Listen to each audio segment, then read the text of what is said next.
Hello everyone, इस channel पे आप सभी का स्वागत है। आज हम बात करेंगे कार्ल मार्क्स इतिहास की भौतिकवादी पर। तो आइए जानते हैं कि मार्क्स क्या कहते हैं। मार्क्स द्वारा प्रस्तुत एक महत्वपूर्ण सिद्धांत इतिहास की भौतिकवादी व्याख्या या आर्थिक व्याख्या है, जिसे ऐतिहासिक भौतिकवाद भी कहा जाता है। मार्क्स ने द्वंद्वात्मक भौतिकवाद की सहायता से अपने समाजवाद को एक वैज्ञानिक निश्चयात्मकता प्रदान की और इसका प्रयोग ऐतिहासिक एवं सामाजिक विकास की व्याख्या करने के लिए किया।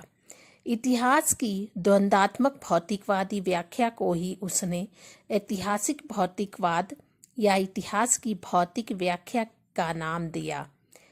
मार्क्स द्वारा प्रतिपादित इस सिद्धांत के नामकरण पर विचार प्रकट करते हुए वेपर ने लिखा कि इतिहास की भौतिकवादी व्याख्या के सिद्धांत के अंतर्गत मार्क्स ने जो बात कही उसके लिए यह नाम भ्रमपूर्ण है।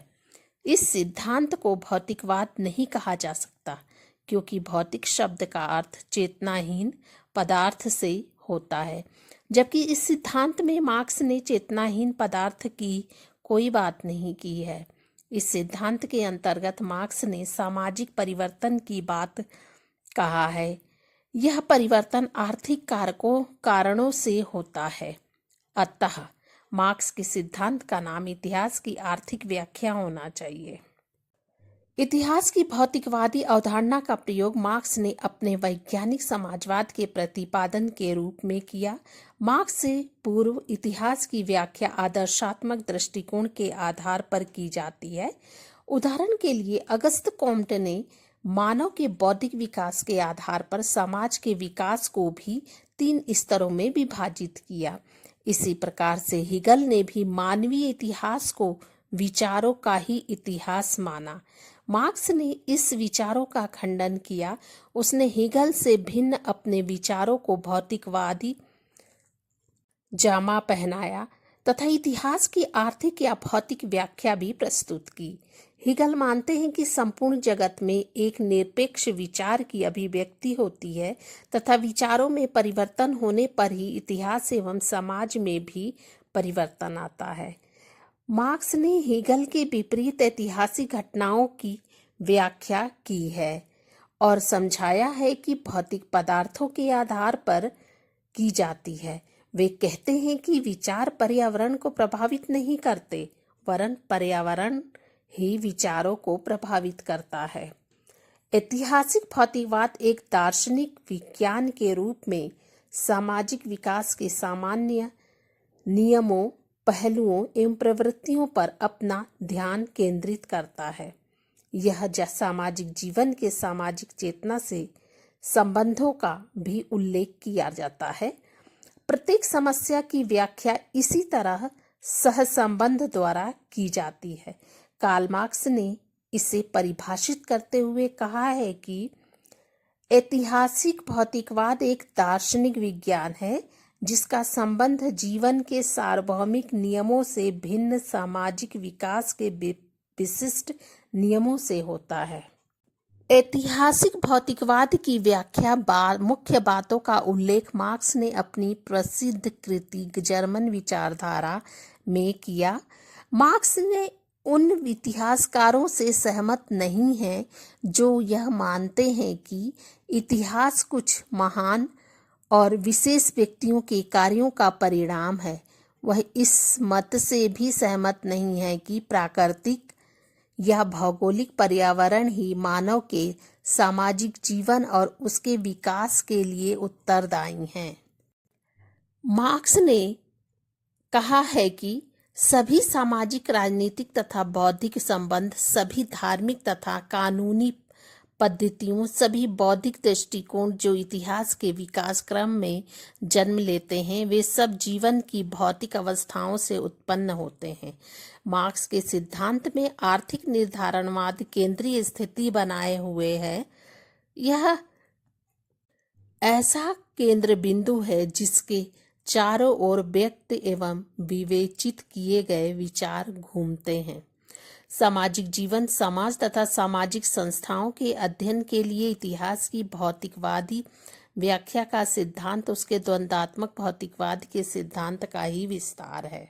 मार्क्स और एंजेल्स ने ये दो दार्शनिक विचारक हैं जिन्होंने यंत्रों को निर्धारित करने की क्षमता के आधार पर महत्व दिया है। इन्होंने आर्थिक अवस्थाओं को महत्वपूर्ण बताकर उनकी अन्य अवस्थाओं जैसे सांस्कृतिक, राजनैतिक, सामाजिक, धार्मिक आदि अवस्थाओं पर प्रभाव डालने तथा उनको निर्धारित करने की क्षमता पर बल दिया है। मार्क्स की ऐतिहासिक भौतिकवाद की व्याख्या इस महान खोज ने विश्व इतिहास के समस्त दृष्टिकोण में वास्तविक क्रांति ला दी है, उसे एक झटके के साथ मोड़ दिया। इस खोज ने इतिहास को एक विज्ञान बना दिया। मार्क्स ने अपनी इतिहास की भौतिकवादी व्याख्या में समस्त मानवीय इतिहास की दो आधारभूत बातों का उल्लेख किया है। पहला है जीवित रहने के साधनों जैसे भोजन, वस्त्र और आवास का उत्पादन। दूसरा है संतानों को जन्म देना जिससे कि समाज व्यवस्था बनी रहे। मार्क्स के ऐतिहासिक भौतिकवाद की व्याख्या कुछ इस प्रकार है जो मार्क्स ने किया है। भौतिक मूल्यों की आवश्यकता मानव की इतिहास का निर्माता है। वह इतिहास का निर्माण तभी करता है जब उसका जीवन और अस्तित्व बना रहे। दूसरा है भोजन, वस्त्र एवं आवास अर्थात भौतिक मूल्यों को जुटाने के लिए मानव को उत्पादन करना पड़ता है। तीसरा है उत्पादन का कार्य उत्पादन की प्रणाली पर निर्भर करता है। चौथा है एक उत्पादन प्रणाली एक विशेष प्रकार के संबंधों को जन्म देती है। जब उत्पादन प्रणाली और उत्पादन की शक्ति में परिवर्तन होता है तो मानव की सामाजिक, धार्मिक, राजनीतिक, बौद्धिक सभी क्रियाओं में परिवर्तन आ जाता है। मार्क्स भी हीगल की भांति इतिहास की अनिवार्यता में विश्वास करते हैं। वे मानते हैं कि इतिहास का निर्माण मनुष्यों के प्रयत्नों से सर्वथा स्वतंत्र रूप से होता है। इतिहास का काल विभाजन। मार्क्स मानते हैं कि इतिहास की प्रत्येक अवस्था वर्ग संघर्ष का इतिहास है।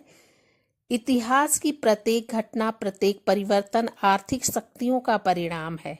मार्क्स ने उत्पादन संबंधों एवं आर्थिक प्रणालियों के आधार पर इतिहास को 5 युगों में बांटा। पहला है आदिम साम्यवादी युग, दूसरा है दासत्व युग, तीसरा है सामंतवादी युग और चौथा है पूंजीवादी युग और पांचवा है समाजवादी युग। इनमें से 3 युग बीत चुके हैं, चौथा चल रहा है और पांचवा अब आने को है।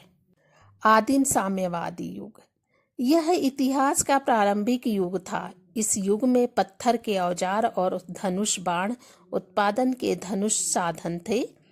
मानव मछली मारकर, शिकार करके और कंदमूल एकत्रित करके जीवन यापन करता था। उत्पादन के साधनों पे सामूहिक स्वामित्व था। निजी संपत्ति जैसे चीज नहीं थी। सब समान थे तथा शोषण की स्थिति नहीं थी। इसीलिए ही मार्क्स ने इसे साम्यवादी अवस्था कहा है। दूसरा है दासत्व युग। धीरे धीरे भौतिक परिस्थितियों में परिवर्तन हुआ। जब व्यक्ति पशुपालन एवं कृषि कार्य करने लगा, दस्तकारी का उदय हुआ, निजी संपत्ति के विचार ने जन्म लिया और श्रम विभाजन पनपा। जिन व्यक्तियों का भूमि और उत्पादन के साधनों पर अधिकार था वे दूसरों को अपना दास बनाकर उनसे बलपूर्वक काम कराने लगे। इस प्रकार दासत्व युग में स्वतंत्रता और समानता समाप्त हो गई और समाज में स्वामी और दास 2 वर्ग बने तथा दासों का शोषण प्रारंभ हुआ और वर्ग संघर्ष होने लगा। तीसरा है सामंतवादी युग। इस युग में उत्पादन के साधनों पर राजाओं और सामंतों का अधिकार हो गया, विशेषतः भूमि पर। छोटे छोटे किसान, जिन्हें अर्धदास किसान कहा जाता था, सामंतों से भूमि लेकर उस पर खेती करते थे। किसान दास तो न थे किंतु उन पर कई नियंत्रण लाद दिए गए थे। उन्हें सामंतों के यहाँ बेगार में खेती करनी होती थी और युद्ध के समय उनकी सेना में सिपाही के रूप में लड़ना पड़ता था। इन सब के बदले से सामंत उन्हें निर्वाह के लिए कुछ वेतन या भूमि दे देता था। इस युग में शोषण भयंकर था, अतः शोषण और शोषित वर्गों में वर्ग संघर्ष निरंतर चलता रहा। चौथा है पूंजीवादी युग। इस युग का प्रादुर्भाव औद्योगिक क्रांति से शुरू हुआ, जिसने उत्पादन के साधनों में आमूलचूल परिवर्तन ला दिए।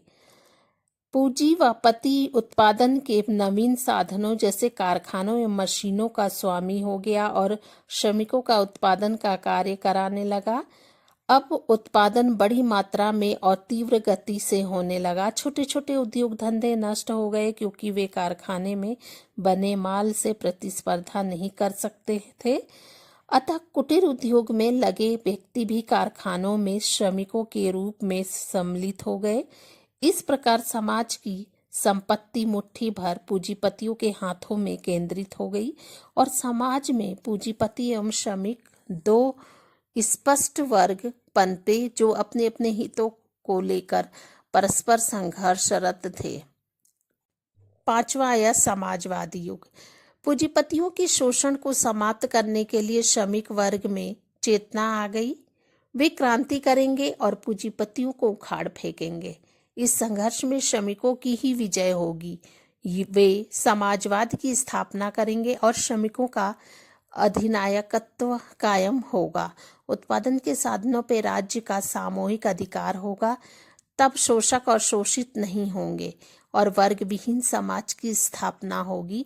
इस युग में व्यक्ति को अपनी योग्यता के अनुसार कार्य करना होगा और उन्हें आवश्यकता के अनुरूप वस्तुएं मिलेंगी।